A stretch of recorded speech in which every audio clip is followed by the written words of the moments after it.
Baik, perkenalkan, nama saya Melisa. Saya dari D4 Kebidanan kelas B4 akan menjelaskan tentang pengenalan SPSS. Nah, setelah kita menginstal SPSS, maka kita akan dihadapkan oleh dua tab seperti ini. Yang pertama yang akan saya jelaskan yaitu tab output.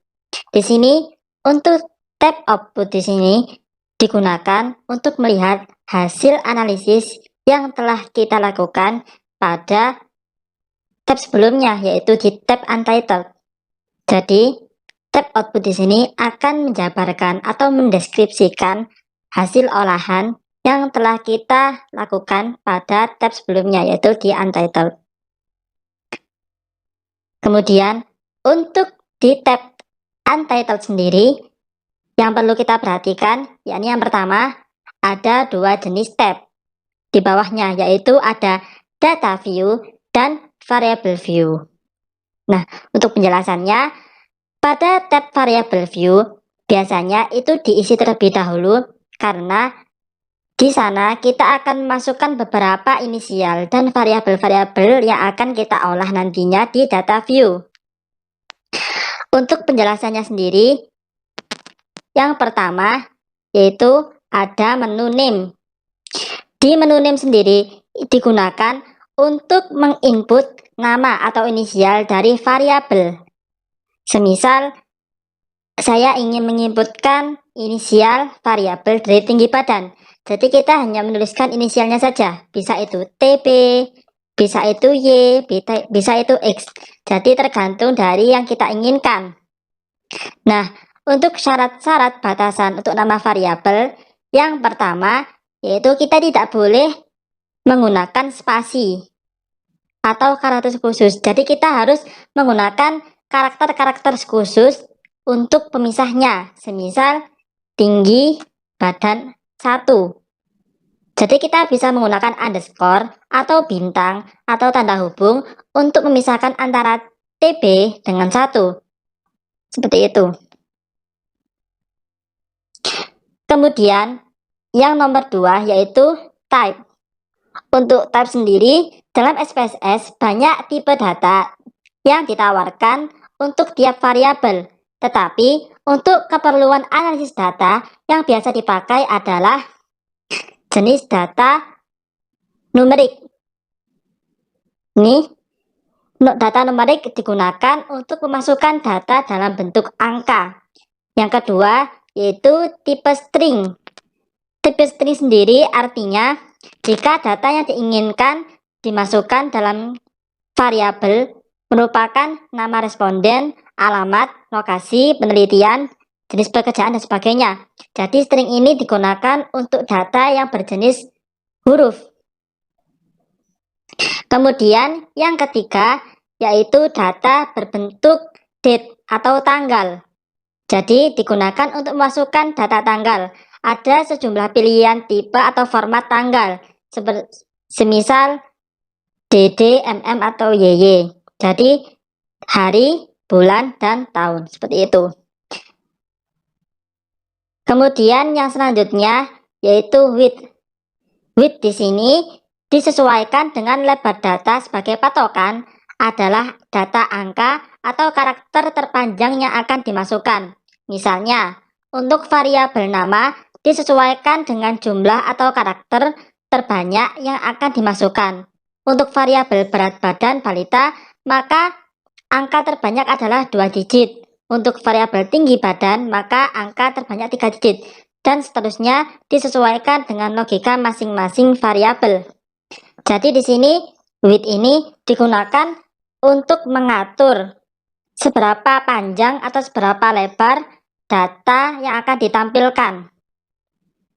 Kalau semisal 8, nanti jumlah data yang ditampilkan hanya sejumlah 8 lebarnya, seperti itu.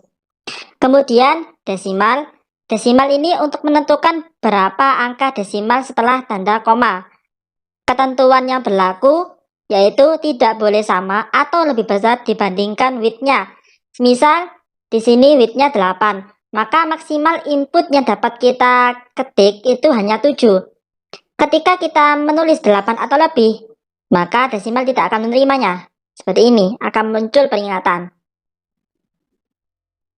Seperti itu. Jadi desimal ini digunakan untuk menampilkan angka-angka di belakang koma. Semisal angka di belakang koma ada 3, maka kita tulis 3, dan seterusnya. Kemudian label. Label di sini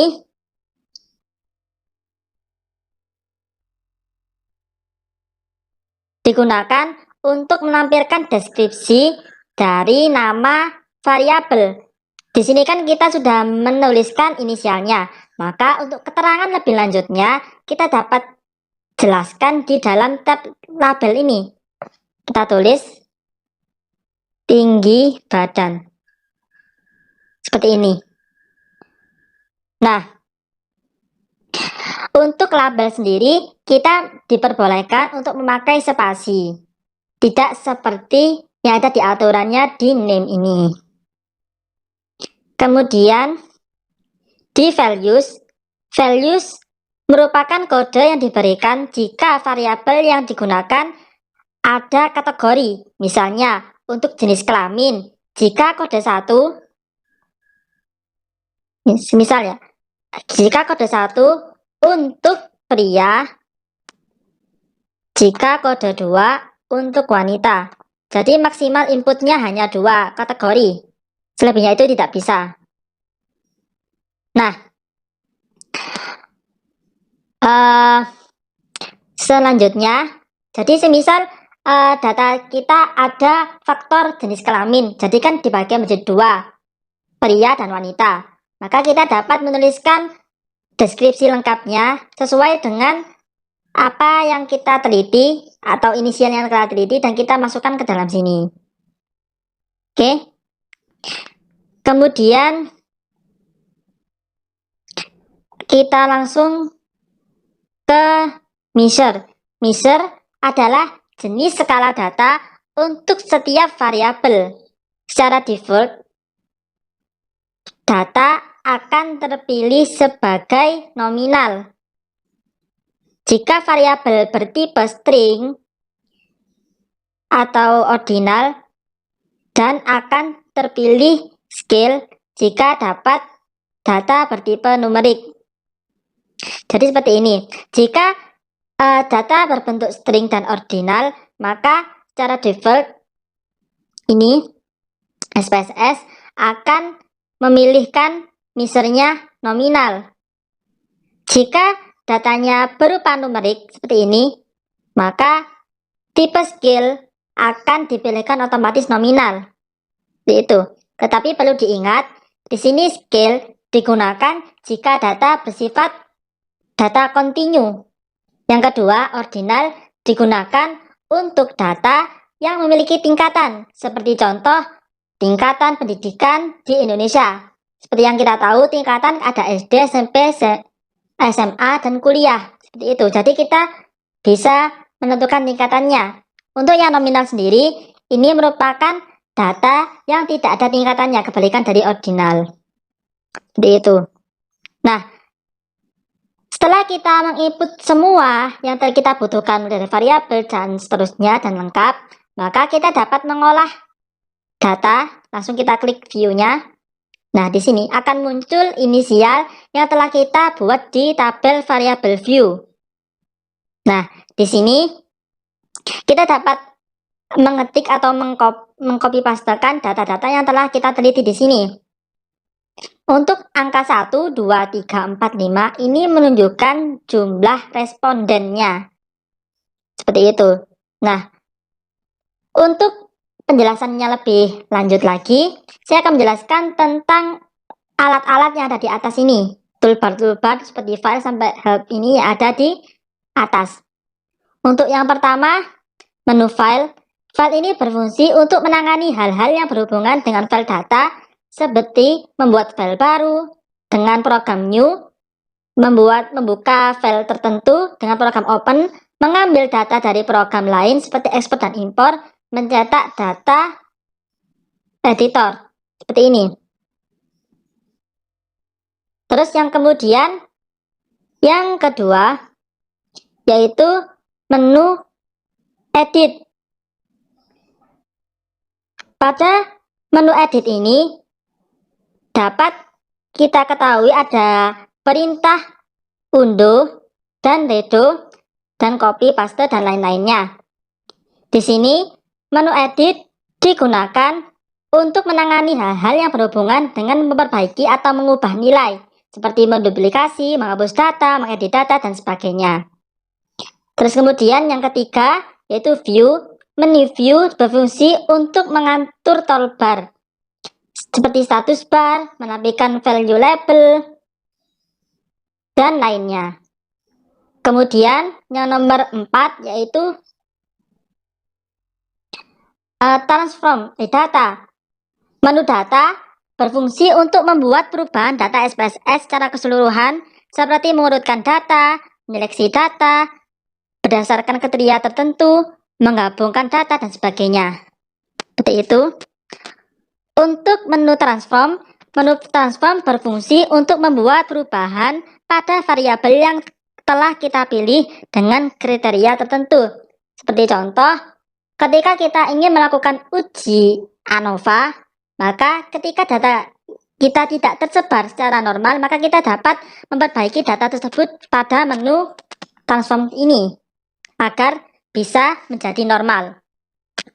Selanjutnya, yakni analyze.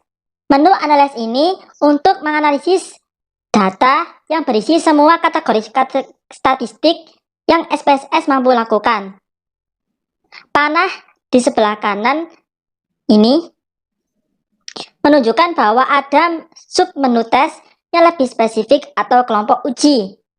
Jadi di sini menu analyze sendiri ini digunakan untuk kita mengolah data seperti melakukan uji normalitas dan homogenitas, menguji non parametrik dan parametrik, seperti itu. Untuk yang garis panah kanan ini merupakan submenu yang di dalamnya ada beberapa sub uji.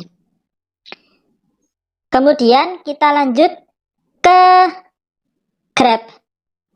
Ke graph atau grafik. Di sini berfungsi untuk membuat berbagai jenis grafik untuk mendukung analisis statistik seperti pie, line, bar, dan kombinasinya. Jadi ini dibuat untuk mendukung analisis statistik berupa gambar. Nanti ketika kita klik chart ini, jadi data yang telah kita pilih akan berubah menjadi gambar yang telah kita tentukan sebelumnya. Apakah itu kita menginginkan dalam bentuk pie, bar, atau line, seperti itu. Kemudian di utilities, menu utilities adalah menu tambahan yang mendukung program SPSS, seperti memberi informasi tentang variabel yang sekarang sedang dikerjakan, menjalankan skrip, dan mengatur tampilan menu-menu lain.